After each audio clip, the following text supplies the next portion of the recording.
ওম সাইনাথায় নমঃ। আজকের সাই বার্তা। আমার এই বার্তা তুমি যদি 5ই ডিসেম্বরের আগে দেখতে পাও বা শুনতে পাও তাহলে জানবে এই বার্তা তোমার জন্য। আমার আশীর্বাদ আর তোমার সুকর্মের প্রভাবে খুব তাড়াতাড়ি তুমি দেখতে পাবে তুমি একটি নতুন জীবনে প্রবেশ করেছো। তোমার যেসব স্বপ্ন অপূর্ণ ছিল, তুমি যেসব স্বপ্ন ভাবতেই পারোনি কোনোদিন পূর্ণ হতে পারে, আগামী কয়েকদিনের মধ্যে কিন্তু সেই সব স্বপ্ন তোমার পূরণ হতে চলেছে। আমি জানি গত কয়েক বছর ধরে তুমি অসম্ভব কঠিন পরিস্থিতির মধ্যে দিয়ে যাচ্ছ, কিন্তু তারপরেও আমার প্রতি তোমার ভক্তি, বিশ্বাস, শ্রদ্ধা কোনোটাই কমেনি। আজকে তুমি যেভাবে ভক্তি সহকারে আমার পুজো করেছো আমি অত্যন্ত সন্তুষ্ট হয়েছি। গত কয়েকদিন ধরে তোমার যে বারবার মনে হচ্ছে যে তোমার ওপর কোনো তন্ত্র অথবা কোনো কালো জাদু করা হয়েছে তা সম্পূর্ণ ভুল।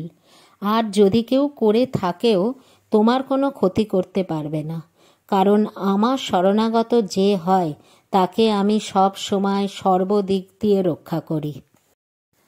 তুমি সবসময় চেষ্টা করেছো সবার ভালো করতে, যারই অসুবিধে হোক তারই পাশে তুমি গিয়ে চেষ্টা করেছো দাঁড়াতে, কিন্তু তারাই তোমাকে সবার আগে ঠকিয়েছে, তারাই তোমাকে সবার আগে অসম্মান করেছে।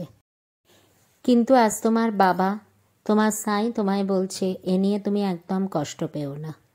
খুব শীঘ্রই তুমি তোমার সুকর্মের ফল পেতে চলেছো, এবং যে ফলটা তুমি পাবে সেটা তুমি কল্পনাতেও কোনোদিন ভাবোনি যে তোমার স্বপ্ন এইভাবে পূরণ হতে চলেছে।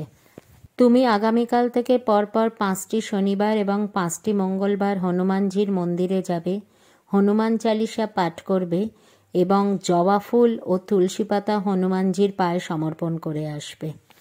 আর একটা কথা, যে বা যারা তোমার কোনো ক্ষতি করেছে, তোমাকে অসম্মান করেছে, তোমাকে অপমান করেছে, তাদের যদি কোনো বিপদ আসে এবং তারা যদি তোমার শরণাপন্ন হয়, অবশ্যই সব কিছু ভুলে তুমি তাদের সাহায্য করবে। আমি জানি তুমি কখনো কারোর ক্ষতি করনি অথবা কারোর ক্ষতি করতে চাও না, কিন্তু যারা তোমার ক্ষতি করেছে তাদের যোগ্য জবাব কিন্তু আমি দিয়ে দিয়েছি।